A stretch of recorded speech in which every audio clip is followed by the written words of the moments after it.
PST com raízes de mãe e filho. E morando com o meu pai, meu avô, que eu chamava de pai, a minha avó, que eu chamava de mãe, e meu tio, eu morei com eles durante 15 anos da minha vida. Em 93, meu tio, ele gostava de uma moça, e aqui eu posso dizer o nome, porque ninguém conhece. Ele gostava de uma moça chamada Sandra. E eu lembro que um certo dia, dentro da casa onde eu morava, eu escutei ele falar para minha avó, que me criou, que chamo de mãe: olha, ou vai ser a Sandra, ou vai ser a bebida. E infelizmente, irmão, ele optou pela bebida. O meu tio bebia de manhã, de tarde, à noite, chegava em casa trêbado. Ele não chegava bêbado, ele chegava trêbado, mas num estado lastimável.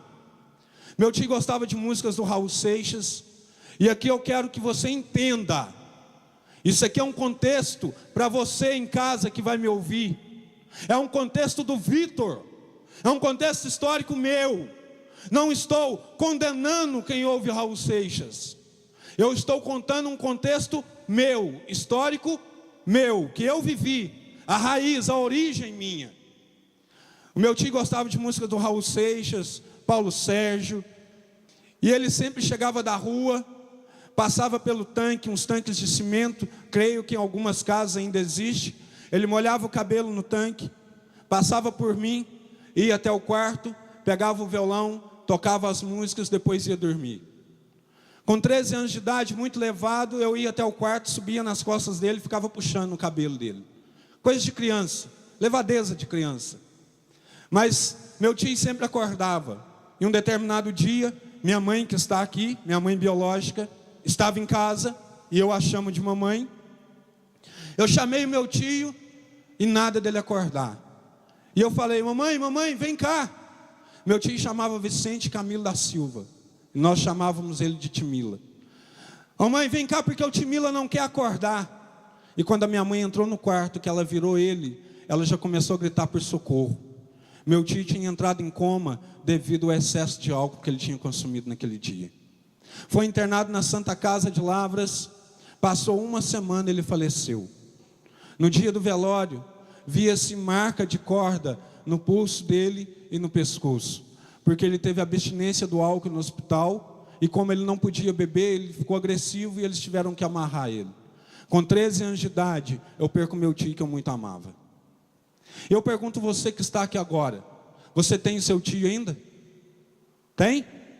Qual foi a última vez que você falou para ele que o ama? Qual foi a última vez que você o abraçou? Qual foi a última vez que você o beijou? Talvez o seu tio está como está e vivendo como está, porque você é o primeiro da família a passar perto e olhar com desprezo. Você é o primeiro a passar perto e olhar para ele e enxergar nele um bicho, como as pessoas olhavam para mim e falavam para minha mãe: seu filho Lúcio parece um bicho, parece que não toma banho, cheira mal. Talvez o seu tio está como está, no álcool, nas drogas, no crack, na cocaína, porque você é o primeiro a passar perto e não tentar levantá-lo. Você não abraça seu tio, não diz que ama, mas sai para a balada, conhece um garotão todo saradinho hoje, já está sentando no colo, já está dizendo que ama, já está falando que é o amor da sua vida, mas o seu tio, você é tão ingrato, que você nunca falou para ele que o ama. Cria vergonha na sua cara. Talvez o seu tio está como está, porque ele está esperando você dar um abraço nele e dizer: tio, por mais que você está no álcool, eu te amo, sai dessa. Você precisa voltar para casa diferente depois da gravação desse DVD. Vitor, meu tio nunca me abraçou, faz você. Você já perguntou a ele se ele cresceu recebendo abraço? Talvez ele não cresceu recebendo um abraço, recebendo palavras de motivação. Faça você primeiro. Volta para casa diferente. Em 93, 13 anos de idade, perco meu tio que eu muito amava. Nisso, o meu pai que me criou adquiriu uma doença causada pelo cigarro, a efizema pulmonar. Com meu tio vivo, Meu pai tinha as crises dele de falta de ar e foi preciso abrir uma janela maior do que essa no quarto, para que ele pudesse respirar. Com a perda do meu tio, sobrou para mim. Com 13 anos, dos 13 aos 15 anos, foram 2 anos, vendo meu pai morrer na cama, tentando respirar e não conseguir, tentando respirar e não conseguir. Quantas madrugadas eu saía descalço, sem camisa, de short, segurava na mão do meu pai e falava: pai, aguenta firme, agora não. E saía até o hospital quando eu achava que dava tempo de ir até o hospital, ou quando eu achava que dava tempo de ir à casa de um tio meu mais próximo, buscar socorro, eu ia. Quantas vezes minha mãe chegava em casa: Vitor, onde que está o pai? Ô mãe, está internado no hospital, teve outra crise. Isso não foi uma vez, não, foram várias vezes, até que em 95, por conta do cigarro, o meu pai chegou a falecer. O jovem hoje acha maravilha colocar o cigarro entre o dedo, acha uma maravilha tomar cerveja no final de semana, cachaça, mas vai matando o corpo que é templo do Espírito Santo. Se você perguntar para mim: Vitor, por que você não bebe mais? Por que você não fuma mais? Eu não vou ser hipócrita de dizer para você, como muitos aí fora dizem: ó, se você beber vai para o inferno, se você fumar vai para o inferno. Mentira, irmão. Eu conheço muito cristão, católico, evangélico, enfim, que é seguidor de Jesus Cristo, nunca bebeu e corre o risco de ter a alma no inferno, porque tinha o coração sujo, porque não sabia amar. Eu não bebo mais e não fumo mais, não é porque se eu beber e se eu fumar eu vou para o inferno, é porque eu descobri que o meu corpo é templo do Espírito Santo. É por isso. Oh, é isso que você precisa entender, irmão. Porque em 95, com 15 anos de idade, eu perco meu pai que eu muito amava. Você tem o seu pai ainda? Tem? Qual foi a última vez que você o beijou então? O abraçou? Falou para ele que ama? Falou para ele: pai, você é importante para mim? Mas eu estou vendo que aqui tem muitos jovens. Você é tão ingrato, e desculpa, pode gravar mesmo, porque eu não mando recado não. Eu falo a verdade, não importo com nada. Você que é filho, jovem, é tão ingrato, porque o seu pai que trocou as suas fraldas, passou noites em claros, deu banho para você, sua mãe que passou noites em claros, te amamentou. Você é tão ingrato que não consegue dizer para o teu pai: pai, eu te amo, mãe, eu te amo, mas consegue aproximar do pai só quando quer um tênis de marca, ou uma calça de marca, ou uma camisa de marca. Ou eu estou falando mentira? Ou quando quer o dinheiro para ir para a balada, não é assim?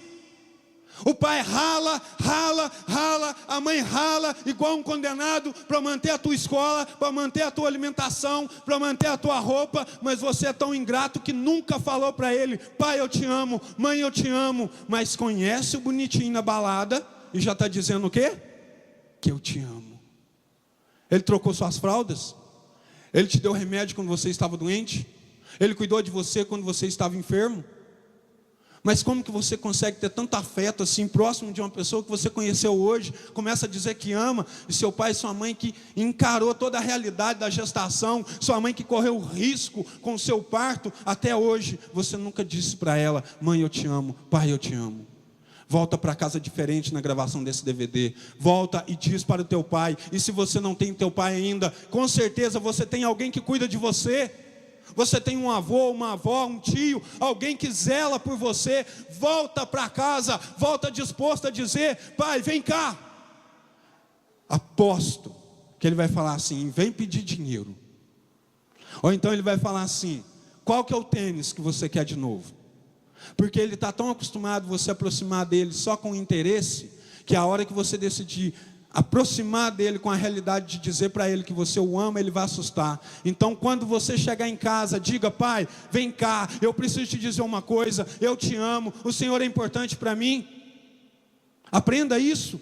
É princípios, é base de família. Em 95, eu perco meu pai que eu muito amava.